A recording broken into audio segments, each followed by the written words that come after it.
नमस्कार, आप देख रहे हैं दैनिक साथी हरियाणा। साथियों, इतिहास में ऐसे अनेक लोग हुए हैं जिन्होंने देश व धर्म के लिए अपना सब कुछ न्योछावर कर दिया, लेकिन पूर्व के शासकों ने अपने निजी हितों के लिए उनके कार्यों को कभी लोगों तक आने नहीं दिया। लेकिन अब हालात बदले तो देश भर में प्रबुद्ध लोगों की ओर से लगातार इन्हीं महान आत्माओं को घर घर तक पहुंचाने का बीड़ा उठाया हुआ है। ऐसी एक महान आत्मा है पुण्य श्लोका देवी अहिल्याबाई होलकर। अहिल्याबाई कल्याणकारी भारतीय संस्कृति की साक्षात प्रतिमूर्ति रही हैं। भारतीय नारी का ज्वलंत उदाहरण। अहिल्याबाई जीवन में संघर्षों से अनेक बार जूझी, लेकिन कभी हार नहीं मानी। अहिल्याबाई वीरता, धीरता के साथ विनम्रता और शक्ति वैभव की पहचान है। उन्होंने महिलाओं के अधिकारों को बढ़ावा दिया, वहीं महेश्वर को सांस्कृतिक और आध्यात्मिक केंद्र बनाया। महेश्वर में घाटों का निर्माण आज भी उनके शासन की समृद्धि और समझदारी को दिखाते हैं। इसी कड़ी में हरियाणा के रेवाड़ी में भी महीनों से जन जागरण अभियान चलाया जा रहा है, ताकि घर घर तक माता अहिल्याबाई की सोच को पहुंचाया जा सके। इसी कड़ी में 31 मई को माता अहिल्याबाई का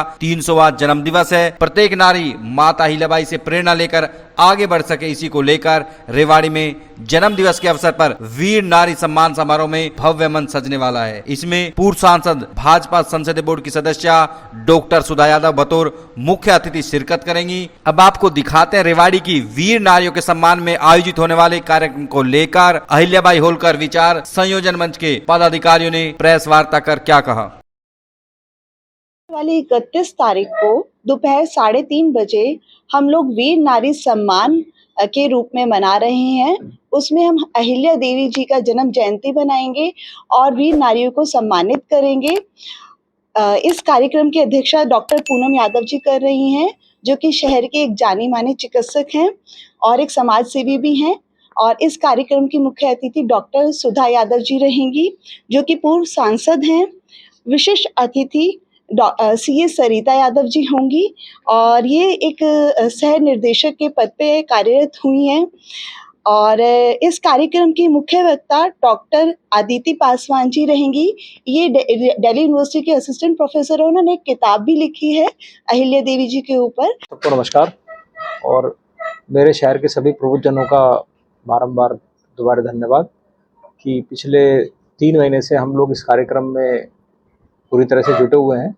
साल भर के कार्यक्रम तो अनेक से चल ही रहे थे, लेकिन 3 महीनों से हम लोग काफ़ी स्कूलों में और काफ़ी जगह पे हम जा रहे हैं। करीब 45 के आसपास स्कूलों में हमने अप्रोच किया है और अन्य विविध संगठनों में, हमारे संघ के अलग अलग अनुवांशिक संगठनों ने भी इसे परिचय दिया है। संख्या तो डॉक्टर साहब ने आपको बताई दी है। तो मुख्य भाव ये था कि जब हम उन बच्चों तक पहुँचे, उन स्कूल के टीचरों तक पहुँचे, उन ऐसे प्रबुद्धजनों तक पहुँचे। हमारे फरवरी के कार्यक्रम के बाद भी हमारे पास कुछ 150 गणनायक थे, जिन लोगों से हमने वास्तविक परिचय किया और उनको एक वक्तव्य समझाया कि वो सब लोग इस भाव को अलग अलग जगह पर पहुँचाएँ।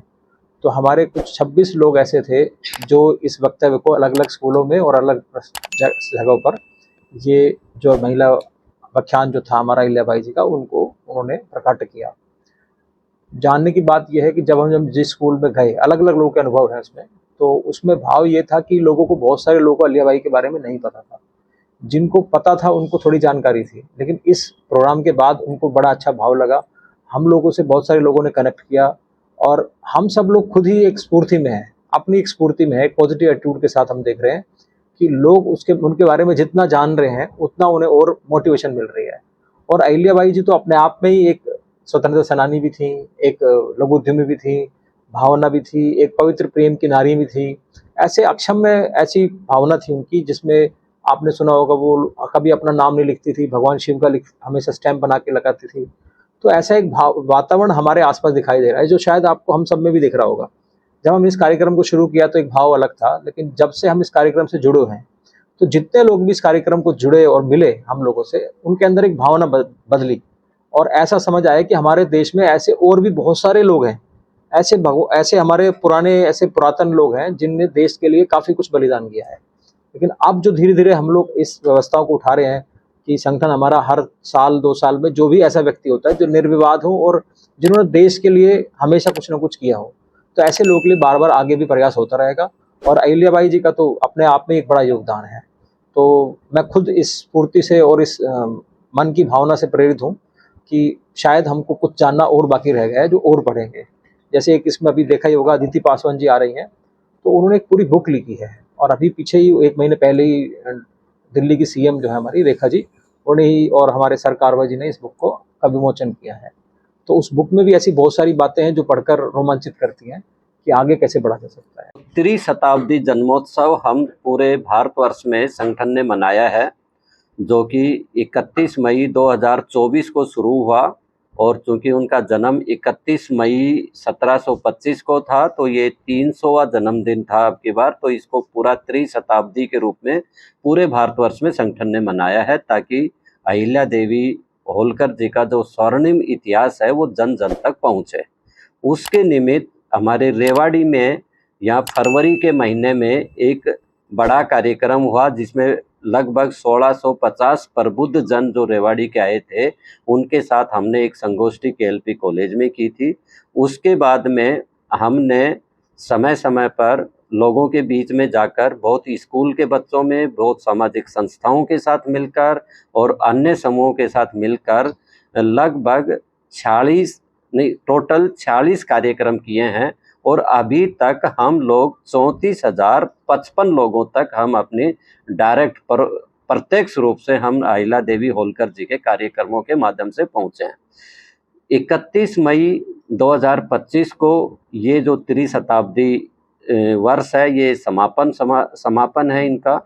तो इसके निमित्त भी एक कार्यक्रम रेवाड़ी में आयोजित होने जा रहा है। राष्ट्रीय स्वयंसेवक संघ हर समय समय पे ऐसे जो अनसंग हीरो हैं, जिनके बारे में समाज और जनता कम जानती है, तो उसको हर साल किसी न किसी एक महान आत्मा के बारे में हम लेते हैं। इसके बारे में बात करें तो स्वामी विवेकानंद जी को हमने लिया, विवेकानंद केंद्र बना, वो जन जन तक पहुंचे। उसी की तरह से महाराणा प्रताप को लिया। तो ये 300वां, चूंकि 300वां जन्मदिन है, तो संगठन के जो उच्च अधिकारियों हैं उनके दिमाग में आया कि उनके सोच बनी कि भाई इसको त्रिशताब्दी जन्मोत्सव मनाकर और हमारा जो स्वर्णिम इतिहास है ये जन जन तक पहुंचे, उस स्वर्णिम इतिहास पे हम सब लोग गर्व कर सके और आने वाली पीढ़ी के लिए एक प्रेरणा के रूप में हम इसको ले सके। देखिए, मुझे लगता है कि इतिहास को लिखने वाला जो भी रहा, ये आप सब भी हमसे ज़्यादा बेहतर जानते हैं। हम तो इतना बता पाएंगे कि संगठन का ये विचार है कि जो हमारा अच्छा इतिहास है वो जन जन तक पहुँचे, हम इसके लिए प्रयास करते हैं। जी, हमारे पास बिल्कुल हर साल हमारे किसी न किसी एक ऐसे महान आत्मा के बारे में उसका हमारा वो प्रण लिया जाता है कि इस साल हम इनके बारे में चर्चा करेंगे। तो आने वाले समय में अबेका जी के लिए जो है योजना बनी है, तो अपने राव तुलाराम जी के बारे में भी, महाराणा प्रताप जी के बारे में भी, सबके बारे में, और इवन कई किताबें भी लिखी जा चुकी हैं उनके ऊपर। तो 18 के 57 ये माने कि जो संघ का शताब्दी वर्ष का एजेंडा है उसमें अहिल्या देवी होलकर शामिल है। हाँ, आप मान सकते हैं, लेकिन मुझे लगता है कि जो हमारा शताब्दी वर्ष है संघ का, उसमें अनेकों कार्य होने हैं, उनमें से एक ये कार्य है, लेकिन अकेला एक यही है ऐसा नहीं है, बहुत सारे कार्य हैं।